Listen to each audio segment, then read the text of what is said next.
Como vimos en un video anterior, todo número entero A es divisible por sí mismo, por su opuesto, por 1 y por menos 1. Por ejemplo, 10 es divisible por menos 10, por menos 1, por 1 y por 10, pero también es divisible por 2, por 5, por menos 2 y por menos 5. El 13, en cambio, es solamente divisible por menos 13, menos 1, 1 y 13. Fueron los pitagóricos en el siglo VI a.C. los primeros que estudiaron las distintas propiedades de los números enteros, aunque ellos solo trabajaban con enteros positivos. Los griegos de la antigüedad clásica no admitían la existencia de los negativos. En particular, los pitagóricos estuvieron muy interesados por los números, como en el caso del 13, que solo son divisibles por 1 y por sí mismos. Recuerden que no tomamos en cuenta los negativos cuando hablamos de los pitagóricos. A esos números, los pitagóricos los llamaron, como se siguen llamando hoy en día, números primos. Esta idea también se puede extender a los negativos, es decir, un número negativo, primo, sería aquel que es divisible solamente por 1, por menos 1, por sí mismo y por su opuesto, como es el caso, como ya dijimos, del 13. Ahora bien, si uno toma esta definición que acabamos de dar, los números 1 y menos 1 cumplirían esa definición porque efectivamente tanto 1 como menos 1 son solamente divisibles por 1 menos 1, ellos y su opuesto, que vuelven a ser los mismos números. Sin embargo, actualmente a esos dos números, 1 y menos 1, no se los considera primos. ¿Por qué? Porque en el siglo XIX hubo desarrollos en el álgebra que hicieron más conveniente que los números 1 y menos 1 ya no fueran primos. Más adelante volveremos sobre esto. Entonces, en resumen, la definición moderna de primo dice así: un número p es primo si tiene exactamente 4 divisores, que son menos p, menos 1, 1 y p. El número 1 entonces queda fuera de la categoría de primos, lo mismo que menos 1, porque tanto 1 como menos 1 tienen exactamente 2 divisores, no 4. Entre paréntesis, tampoco el 0 es un número primo, porque el 0 en realidad tiene más de 4 divisores. Los primeros primos positivos son, entonces, 2, 3, 5, 7, 11, 13. ¿Cuántos primos hay? ¿Se terminan en algún momento? Bueno, la respuesta es que no se terminan, que hay infinitos. Hay infinitos números primos y esto fue demostrado en el siglo III a.C. por Euclides de Alejandría, que fue uno de los grandes matemáticos de la antigüedad clásica. En realidad, la demostración de Euclides de que existen infinitos números primos es tan elegante, tan hermosa, tan potente, que hasta el día de hoy se sigue usando. O sea, los libros de álgebra, de aritmética, de matemática en general de la actualidad siguen usando la demostración de que hay infinitos primos que hizo Euclides en el siglo III a.C., o sea, hace más de 2000 años. El matemático húngaro Paul Erdős decía que existe un libro imaginario, que contiene todas las más elegantes demostraciones de la matemática. Para Erdős, decir que una demostración es una demostración del libro, que decir que una demostración matemática es una demostración del libro, era el mayor elogio que él le podía hacer a una demostración. Bueno, la demostración de Euclides de que hay infinitos números primos es una de esas demostraciones del libro. Es elegante y casi, yo diría, insuperable. Vamos a ver qué dice esta famosa demostración. Por supuesto, lo vamos a ver en la notación moderna, que no es la misma que usaba Euclides, pero la idea sigue siendo exactamente la misma. Digamos, para empezar, que tenemos n números primos. Supongamos que tenemos n números primos, una cantidad finita de números primos, n, a la que llamamos, a los primos estos los llamamos p sub 1, p sub 2, p sub 3, p sub 4 y así sucesivamente hasta p sub n. Vamos a demostrar, la idea consiste en demostrar que existe un primo p que es diferente de todos ellos. Para hacer esto, llamemos a al número que se obtiene multiplicando todos esos n primos. O sea, a es el producto de p sub 1 por p sub 2, por p sub 3, por p sub 4 y así sucesivamente hasta p sub n. Observemos que este número a es divisible por p sub 1, o sea, es múltiplo de p sub 1, porque se puede escribir de la forma p sub 1 por alguien. Hay un entero, tal que a es p sub 1 por ese entero. Ese entero es el producto de todos los demás primos. Lo mismo pasa con p sub 2, o sea, el a es múltiplo de p sub 2, y también es múltiplo de p sub 3 y es múltiplo de p sub 4 y así sucesivamente. Ahora tomemos el número a más 1, o sea, a lo anterior le sumamos 1. A más 1 entonces es p sub 1 por p sub 2 por p sub 3 por p sub 4, etc. hasta p sub n más 1. Este número a más 1 en realidad no es divisible ya por p sub 1, porque si hacemos la división entre a y p sub 1, el resultado, el resto mejor dicho, es 1. El resto de la división es 1. Porque a más 1 es p sub 1 por alguien más 1. El resto de la división de a más 1 por p sub 1 es 1 y por lo tanto a más 1 no es múltiplo de p sub 1. De la misma manera, a más 1 no es múltiplo de p sub 2, tampoco es múltiplo de p sub 3, tampoco es múltiplo de p sub 4 y así sucesivamente. Pero, y este dato es muy importante, Cualquier número entero, en particular el A más 1, es divisible por algún primo. Todo número es divisible por algún primo. Y si el propio número fuera primo, es divisible por sí mismo. O sea, todo número es divisible por algún primo, que puede ser el propio número en el caso de que sea primo. Pero A más 1 no es divisible por ninguno de los primos P sub 1, P sub 2, P sub n. O sea, en resumen, A más 1 es divisible por un primo P, que no puede ser ni P sub 1, ni P sub 2, ni P sub 3, ni P sub 4, etc. O sea, ese primo P es diferente de todos los anteriores. Con esto hemos demostrado que si tenemos cualquier cantidad finita de primos, P sub 1, P sub 2, P sub n, siempre tiene que haber un primo P diferente de todos ellos. Siempre hay un primo más. O sea, dada cualquier cantidad de primos hay uno más.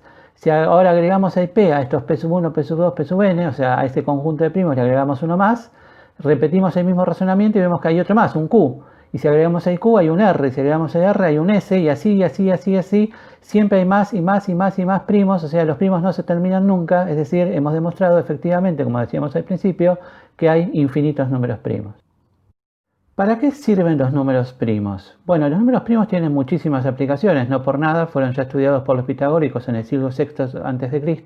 y se los sigue estudiando hasta la actualidad. Vamos a mencionar ahora, por razones de tiempo, solamente algunas pocas de esas aplicaciones y propiedades fundamentales de los números primos.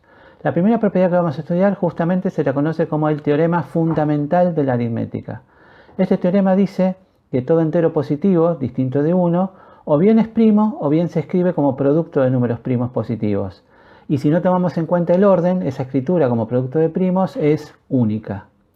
Por ejemplo, el 10 se escribe como 2 por 5, también se puede escribir como 5 por 2, pero como dijimos, el orden no interesa, así que 5 por 2 se considera la misma escritura básicamente. 63 se lo puede escribir como 3 por 3 por 7 y así sucesivamente. Si el 1 fuera primo, volvemos a la pregunta de por qué el 1 no es primo. Si el 1 fuera primo, esta escritura ya no sería única, o sea, un número podría escribirse como producto de primos de muchas maneras diferentes. Por ejemplo, el 10, además de 2 por 5, se lo podría escribir como 1 por 2 por 5, que sería, si el 1 fuera primo, una escritura en primos diferente. Y también se lo podría escribir como 1 por 1 por 2 por 5, que sería una factorización en primos diferente.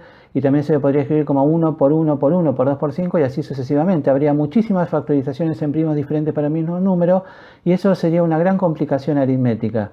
Esta es una de las razones por las que se prefiere que el 1 no sea primo, para que la escritura como producto de primos sea única. El teorema fundamental, tal como lo hemos enunciado, se refiere a números positivos, pero se puede extender fácilmente a números negativos agregando un 1 a la factorización. Entonces, por ejemplo, el menos 10, en este caso, se escribiría como menos 1 por 2 por 5, y el menos 63 como menos 1 por 3 por 3 por 7. Cuidado acá. Cuando decimos que el menos 10 se escribe como menos 1 por 2 por 5, el menos 1 no es un primo. La factorización en prima de menos 10 es 2 por 5. El menos 1 solamente sirve para indicar que estamos trabajando con un número negativo. ¿Cómo podemos saber si el número 263 es primo? Bueno, se trata de saber si tiene o no algún divisor diferente de 1 y de sí mismo. Entonces podemos dividirlo por 2, por 3, por 4, por 5 y así sucesivamente hasta 262. Si ninguna de esas divisiones tiene resto 0, el número sería primo. Si alguna división tiene resto 0, encontramos un divisor distinto de él y de 1 y entonces no sería primo. Pero este método se puede mejorar porque si 263 no fuera primo, no solo tendría un divisor distinto de 1 y de sí mismo, sino que además tendría un divisor primo distinto de 1 y de sí mismo. Es decir, es suficiente con buscar un divisor que sea primo. Es decir, podemos dividir por los primos menores que 263. Por lo tanto, dividiríamos por 2, por 3, por 5, por 7 y así sucesivamente. De nuevo, si ninguna de esas divisiones tiene resto 0, es que el número es primo. Pero todavía podríamos mejorar el método y dividir solamente por los primos que son menores que la raíz cuadrada de 263, que es aproximadamente 16,22. ¿Por qué alcanza con tomar los primos hasta la raíz cuadrada de 263? Veamos por qué. Si 263 no fuera primo, entonces se podría escribir como el producto de un primo por otro número. 263 sería un primo P por otro número, donde ese primo P podríamos tomarlo como el primero, el más chico de todos los primos de la factorización de 263. P es el primo más chico de la factorización y n engloba todos los demás primos que hubiera en la factorización de 263, suponiendo que no fuera primo, ¿no? Entonces, 263 sería el producto de P por n y el número P en realidad tiene que ser menor que la raíz de 263. ¿Por qué? Porque si p fuera mayor que la raíz cuadrada de 263, como n es todavía más grande, porque p era el primo más chico, como esto es todavía más grande, entonces n también sería mayor que la raíz de 263. Tanto p como n serían mayores que la raíz cuadrada de 263 y la multiplicación daría más que 263, no 263 exactamente. O sea, p tiene que ser menor que la raíz de 263. O sea, si 263 no es primo, tiene un divisor primo que es menor que su raíz cuadrada. Entonces, en resumen, como la raíz cuadrada de 263 es 16,22 aproximadamente, alcanza con dividir 263 por 2, 3, 5, 7, 11 y 13, que son los primos menores que la raíz cuadrada. A su vez, si uno hace esas divisiones, va a observar que ninguna de ellas da resto cero, por lo tanto 263 es primo. El problema de determinar si un número es primo o no, especialmente si el número es grande, es muy difícil en el sentido de que no existe ningún método que permita determinar rápidamente si un número es primo o no, y en caso de que no sea primo, un método rápido de factorizarlo en su factorización en primos. En el caso de 263 esto se resuelve con unas pocas divisiones, como acabamos de ver, pero si el número tiene 300 o 400 cifras, entonces no hay ningún método conocido que permita factorizarlo rápidamente. Cuando digo rápidamente quiero decir que permita factorizarlo en menos de unos cuantos miles de años. Cualquier método conocido para factorizar en primos un número muy grande tarda miles de años. Esto a su vez tiene mucha relación con la seguridad de Internet. Los algoritmos que protegen la seguridad de las comunicaciones electrónicas por Internet se basan en el hecho justamente de que es muy difícil factorizar números muy grandes. Volveremos a hablar de ese tema en alguna otra charla, y en otras charlas a su vez hablaremos de otras aplicaciones de los números primos, que las hay y muchas. ¿Para qué más sirve la factorización en primos? Bien, hay una relación muy concreta entre la factorización en primos y la relación de divisibilidad. Concretamente la relación es esta. Si A es múltiplo de B, entonces la factorización en primos de A contiene a la factorización en primos de B. Veamos esto con un ejemplo. Supongamos que tenemos los números 12 y 6. 12 es múltiplo de 6. Y si vemos en la imagen, la factorización del número 12 contiene a la factorización del número 6. Los primos del 12 contienen a los del 6. En otro ejemplo tenemos el número 1400 y el número 28. Tenemos acá también sus factorizaciones en primos y vemos cómo la factorización del 1400 contiene a la factorización del número 28, lo cual indica que efectivamente que 1400 es múltiplo de 28. Esto a su vez nos permite trabajar con el concepto de divisores comunes. Por ejemplo, ¿qué divisores tienen en común los números 66 y 90? Una primera forma de resolver esa pregunta, de responder esa pregunta, sería hacer una lista de todos los divisores del número 66. Acá estamos hablando en principio de divisores positivos, y una lista de todos los divisores del número 90 y fijarse cuáles aparecen en común, o sea, cuáles son los que aparecen en las dos listas. Pero hay una forma más interesante y más rápida si uno usa la factorización en primos. Factorizados en primos, el número 66 es 2 por 3 por 11 y el 90 es 2 por 3 por 3 por 5. Si miramos las factorizaciones, vemos que los divisores comunes son el 2 y el 3, que son los primos en común que tienen, y a su vez 2 por 3, que es 6, combinando esos dos factores, esos dos primos en común multiplicados entre sí. O sea, los divisores comunes son en principio 2, 3 y 6, y también el 1, porque el 1 en realidad es divisor de cualquier número. Podemos plantear entonces estas dos preguntas. La primera pregunta es, de todos los divisores comunes, ¿cuál es el más chico? Bueno, no solo en este ejemplo, sino que siempre la respuesta será que 1, porque el 1 es un divisor de todos los números y es el más chico número positivo que tenemos. Así que la respuesta a cuál es el divisor más chico en común siempre es 1. Más interesante es la otra pregunta, ¿cuál es el divisor común más grande? Bueno, este ejemplo es el 6, claramente, ese número que es el divisor positivo común más grande, se lo conoce como el divisor común mayor de ambos números o el DCM de ambos números. Otra pregunta relacionada es, ¿cuáles son los múltiplos en común? Volvamos al ejemplo de 66 y 90. Y una vez más usemos las factorizaciones en primos. Si miramos las factorizaciones en primos, vemos que cualquier múltiplo de 66 va a tener que tener en su factorización en primos por lo menos un 2, un 3 y un 11.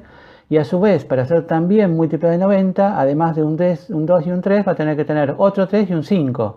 Es decir, en definitiva, los múltiplos comunes de ambos números, su factorización en primos, tiene que tener la forma 2 por 3 por 3 por 5 por 11 por eventualmente otros primos más.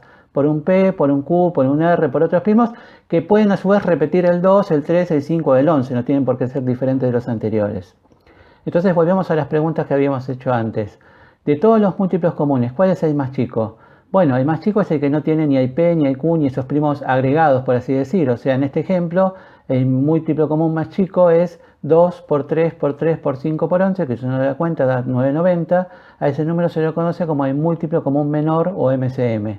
¿Y cuál es el múltiplo más grande? Bueno, en realidad no hay, porque hay múltiplos tan grandes como uno quiera, porque ese P, Q, R uno puede agregar tantos primos como uno quiera, 2, 3, 5, 8, cualquier cantidad finita de primos, y por lo tanto hay múltiplos comunes tan grandes como uno quiera, por lo que la pregunta de cuál es el más grande en realidad no tiene ninguna respuesta, no tiene sentido.